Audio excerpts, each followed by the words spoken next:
भारत के इतिहास में कई युद्ध और वीरता की कहानियां दर्ज हैं। इनमें से कुछ घटनाएं ऐसी हैं जो रहस्यमयी और डरावनी होने के कारण सदियों तक याद रहती हैं। ऐसी ही एक कहानी है अफजल खान की, जो एक जमींदार और योद्धा था।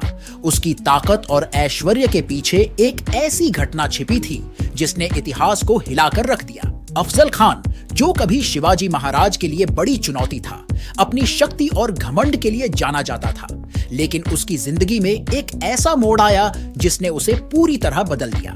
कहानी तब शुरू होती है जब उसकी एक पत्नी ने उसे एक सलाह दी। उसने कहा, अगर आप चाहते हैं कि आपकी प्रतिष्ठा और शक्ति कायम रहे तो शिवाजी महाराज की शरण में जाएं। यह बात अफजल खान को अपमानजनक लगी। उसे यह समझ नहीं आया कि उसकी पत्नी ने उसे सही रास्ता दिखाने की कोशिश की थी।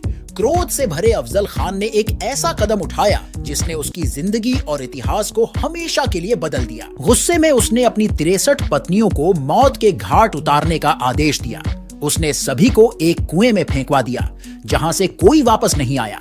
यह घटना सिर्फ क्रोध का परिणाम नहीं थी, बल्कि उसकी गलतफहमी और घमंड का प्रतीक बन गई। इसके बाद अफजल खान का जीवन कभी भी पहले जैसा नहीं रहा। यह खौफनाक घटना इतिहास के पन्नों पर एक काला धब्बा बन गई। तो अब सवाल यह उठता है कि क्या इस भयानक कदम के बाद अफजल खान को कभी शांति मिली, या क्या उन 63 महिलाओं की चीखें आज भी उसकी आत्मा को परेशान करती हैं? यह कहानी हमें सोचने पर मजबूर करती है कि गुस्से और गलतफहमी में उठाए गए कदम न केवल व्यक्ति को बल्कि पूरे इतिहास को बदल सकते हैं।